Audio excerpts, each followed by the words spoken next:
Erika at Krista pareho sila ng hilig sa kanilang bahay. Ano ito mga kalingap? Yan ang ating makikita.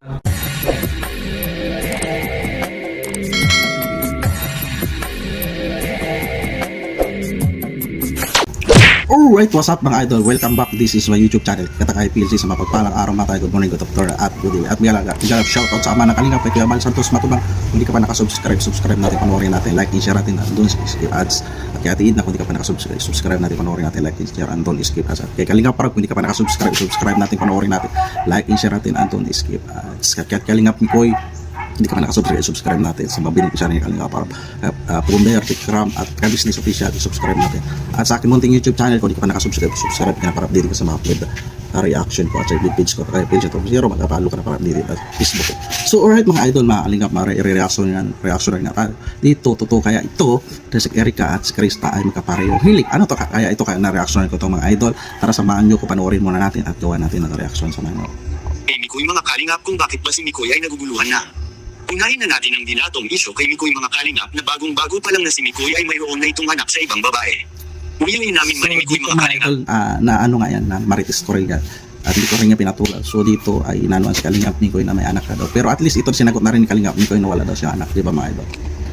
Nabigo siya noon at itinanggi niya na wala siyang anak sa iba.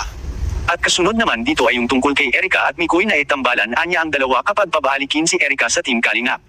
Ngunit bagay na malabong ano ko rin na mention si Erika at dito ay so ito mga idol, wala ito pictures to na ipag babalik si Erika sa Kalingap. So nahimik na si Erika. Si Kalingap ko naman siyempre normal yung ginagamit, di ba, pangalan niya, at may mga ibang side, di ba. So stable na yung ni Chris mga idol na sila ni Kalingap Mikoy at Krista ang tandem, di ba. So ano to, pictures ito. So si Erika naman ay tahimik na to siya. Yayari dahil hindi rin gusto ng karamihan na makabalik pa si Erika at ang Mike Chris lang talaga anya sapat na para sa kanila. Asahan niyo po mga kalingap na ang Mike Chris lang talaga ang magpapatuloy. Ngunit ang hindi lang natin sigurado ay ang gusto na mangyari ni Mikoy na nagkakagusto na ito kay Krista. Dahil sarado pa ang isip ni Krista sa mga ganitong bagay. Pero katulad nga sa nakaraang na i-upload natin mga kalingap, si Mikoy at Krista may tawagan na silang dalawa. Nakakapagduda ang tawagan nila dahil honey po ang kanilang tawagan. Di ba mga kalingap ang tatawag? Ano lang yan sa mga viewers, pagbigay saya, biruan lang nila mga idol. So alam naman nila ni Kalingap Mikoy at ni Krista yung kanilang limitasyon. Nandyan naman yan, may roles naman yan sila, di ba? Pag lang nito sa ganitong tawagan ay yung shota mo lang or asawa. Grabe na talaga ang Mikoy at Krista tandem ngayon, kaya marami na ang excited mapag hanggang ngayon na may palabas na dito mga idol, sila ang inaabangan dito ng viewer supporters pag mag-premiere Kalingap Rap. So talagang nakikilala na sila. Tapos pagkanta pa ni Krista at sa napakagaling na talente, diba? Ang bagong episode nilang dalawa. Dahil sa hindi lang basta na-miss ng mga minamahal nating taga-subaybay ang Mike Chris, marami pa ang inaabangan nila ang regalo ni Mikoy para kay Krista at ang pasabog ng kanilang pangatlo na monthsary. At sa kabilang dako naman mga kalingap, Erika at Krista pareho sila ng hilig sa kanilang bahay. Ano ito mga kalingap? Yan ang ating makikita sa video. Hello mga kalingap, welcome back po sa ating channel Kalingap Rob at on his Instagram account. And ayan, hi Erika. Gusto anong ginagawa mo? Na ito ay all vlog ni Kalingap Parag. Unang vlog niya ito kay Erika nga. So alam naman natin vlog ni Kalingap Parag kay Krista ganito rin. So iba, ito nga siya sabi ko nga mga idol. Para sila na maganda na babae na walang arte, mag-alaga ng baboy na walang arte, di ba mga idol? Di ba? Tuloy natin. Nakatapos lang po pakain po ng baboy. Ikaw rin ko lang napapakain niya. So, ayun, kumusta naman Erika dito sa bahay niyo? Matapos na mabisita namin kayo. Okay naman po Kuya Rob. Masaya naman po sila lolo po, tsaka po sila lola. At binigyan niya po ulit kami ng bagong pag-asawa.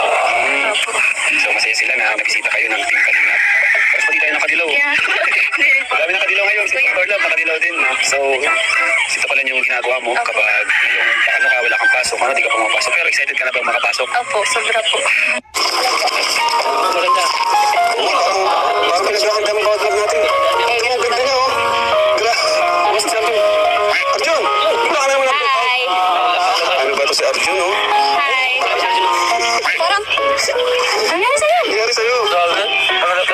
Malakas na rin. Ganda niya. Din po iyan. Tulog po kasi sila. Ay, tingin mo na kuya. Tingin mo lang dyan. Ano ba? Kita natin yung sa Erika ay malapit sa bahay nila.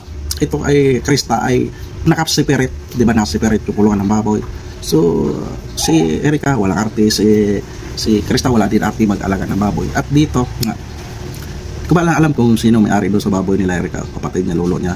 Dito kay Krista kasi, iba, ay siya lang taga-alaga, di ba?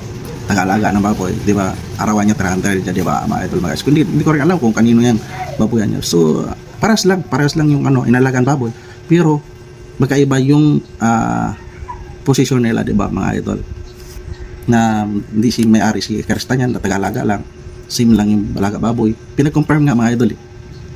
Di ba?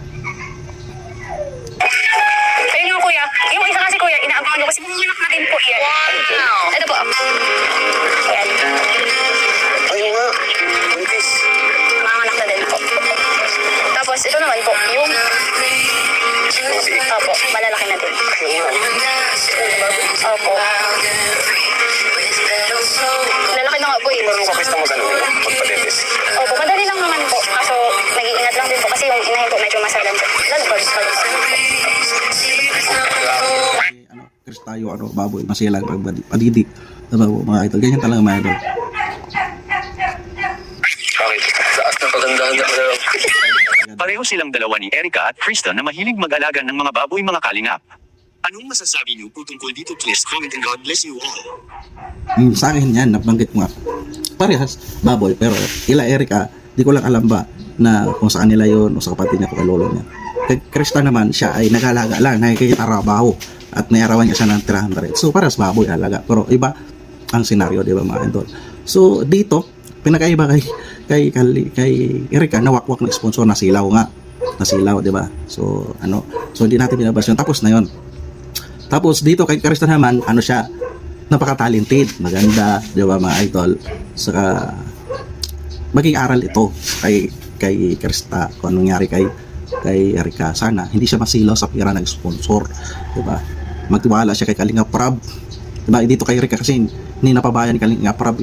Maaga pala nakita na yung tunay na paugali ni Erica na silaw sa pira ng sponsor. Dito kay Krista, maging aral. Sana wag ganun, maging ganun siya, di ba? Huwag siya masilaw, huwag pa mawakwak. Magtiwala siya kay Kalinga Prab dahil mapabahayan talaga siya. Maganda, yan. At maging siya, scholar pa, tuloy-tuloy ang allowance, di ba mga idol? Sana mga sponsor din, wag nilang sirain yung mag-direct kay Krista na nagiging katulad kay Erica na nasilaw. Sana wag nilang napakasayang. Kung magpadala sila kay Kalinga Prab na lang, kay Kalinga Bikoy, wag lang sa beneficiary para hindi magulo si Krista, di ba mga idol? Kasi sayang sinimulan ni Kalinga Prab dito at papasok ang mga wakwak na mga sponsor nga, di ba mga idol? At napakabata pa ni Krista, hindi katulad kay Erica, ay college ay kasi si Krista ay senior high pala siguro, 15, di ba? 15 pala siya, grade 7, di ba? So malaking tulong ito kay Krista sa pamilya niya, mga idol. Yan ang pinagkaiba nila. Pareho silang kilig mag-alaga ng baboy, pero iba yung pagkatao nila at pagkatao ni Krista dahil napaka-talented, di ba mga idol? So alright mga idol, yan lang yung reaction ko. Yan lang ang reaction ko mga idol. Pakipanood na lang ang full video na yun sa YouTube channel na Kalinga Prab. Like, i-share natin na doon, i-skip. At kay Kuya Bal, kung di ka pa nakasubscribe, subscribe natin. Like, i-share natin na doon, i-skip. At kay Apid na, kung di ka pa nakasubscribe, subscribe natin. At si Kalinga Prab, at si Kalinga Mikoy, si Pugong Biyar, at Tikram, kung di ka pa nakasubscribe, subscribe natin. At si Kabisnes Official Papatin Steve. At so, di ka pa nakasubscribe sa aking munting YouTube channel, mag-subscribe ka para update ka sa mga upload reaction ko pa. At hindi ka pa nakapalo sa Facebook ko, Katay PLC. Kung share, magpalo ka na para update ka sa mga upload at sa Facebook ko. At so alright mga tayo, maraming salamat pagsama at lagi tayong mag-see you sa next reaction ko at lagi tayong mag-ingat. Adios, thank you, bye bye.